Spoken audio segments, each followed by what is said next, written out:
все пак успях да намеря каренце за полоската. Още не съм го виждал. Това е unboxing experience от първо лице. Ето едно машонче. Скобички за машончето. Опътване. Как слага каренце. Никой не му трябва опътване. Каренце. И заигърка. Така. Има си грес и самото каренце. Проблем е, че това каренце го намерих през 13 сайта.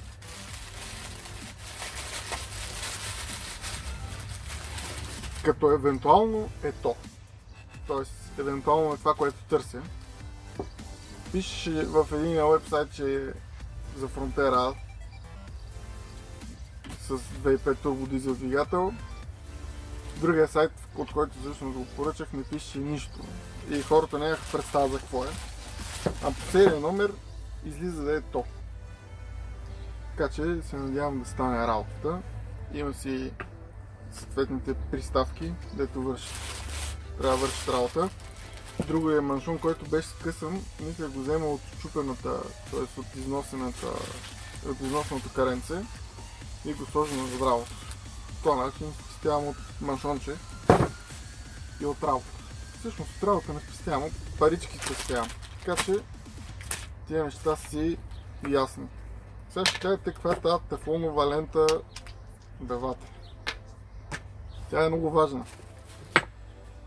Понеже семерингите са почти в същия размер. С колко? 5 десети, а може по-малко да беше, са по-малки. И ще трябва да ги отдебела. Има ги в eBay и струват по $25 бройката, така че ще видим какво ще може да се направи с един семеринг, малко тефлон и ще видим дали ще държи, като се вкара в гьола. Дали не да излезе после пак боза от диференциала. И лагерче. Той има още един всъщност лагер. Съм взел. Който трябва да е абсолютно същия, който ми трябва. Така че надявам да станат нещата с предни оси, масълце. Надявам се 1 литър да стигне. Уж е Made in Europe, а пък Europe може и да е румънско, може и кой знае. Ама че ще кара, той с вода е карал до сега, така че с каквото и масло да е по-добре. Така, да видим как се здобява този диференциал и дали ще стане с тефлона.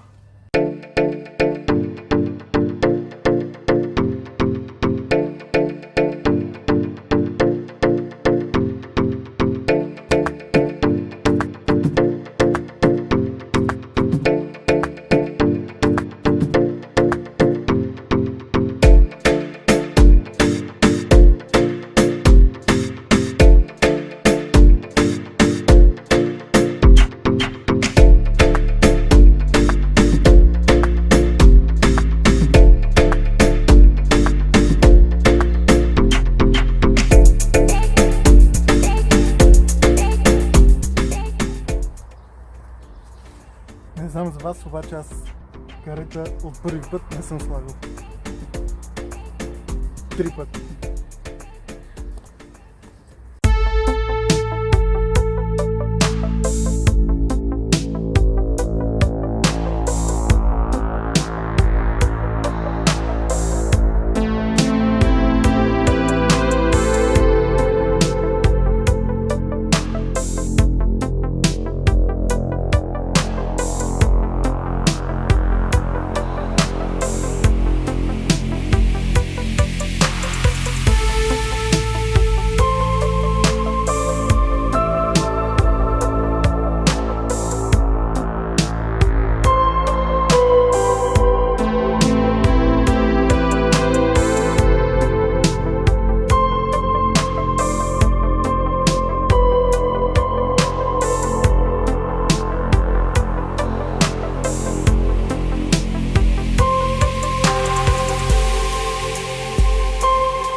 пореден ден се боря с предния мост.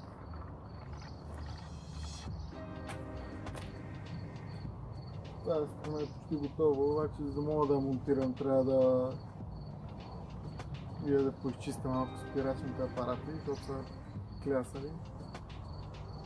След като се изчиства, тогава ще мога да закача тази кума. После от тази страна имам да сложа хъбовете и всеки други простинки. Предполагам, там ще трябва да чисти спирачния апарат. И така. Мислех днеска да има част с малко каране, ама явно няма да бъде днеска и предполагам следващия път успея да покарам и всичко ще е точно.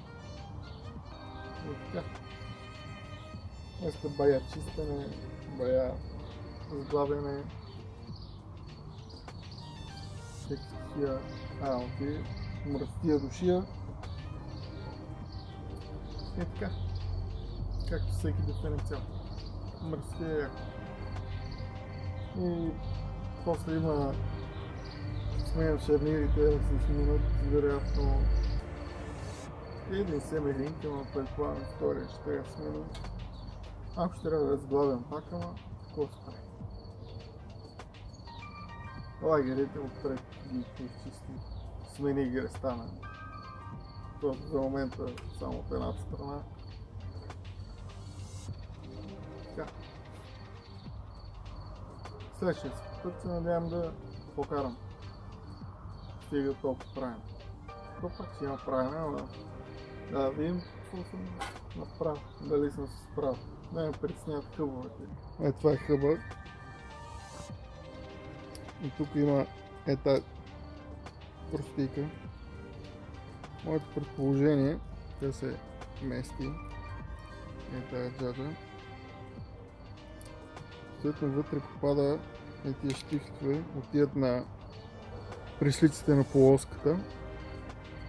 Тия се закрепят. Тия зъбчета отиват тук. И въпроси са къде трябва да е тази простия? Така ли трябва да е? Така ли трябва да е? Някак си в края ли трябва да е? Нямам никаква представа. То може би как дойше, ама не баш. Тия мизерики не се местят.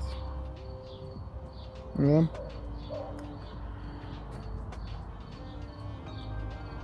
Вижте, ако някой има идея как се монтира тази работа, пишете в коментари. Барем успея. Моето предположение е, че това просто мекотя и в двете посоки зацепването на предния мост.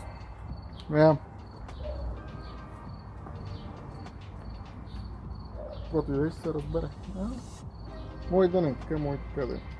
Хъбовете са автоматични. Не са ръчни. Не съм фен на ръчните хъбове. Това е за този път. Лайкайте, шервайте, сабскрайбвайте се. И така. Надявам звера да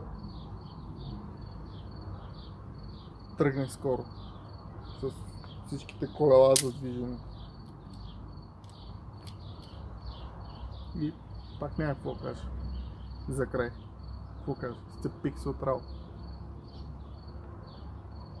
Нямам никаква представа как да свалих този диференциал сам. Мега тежък. Особено за двете полоски е нещо страшно.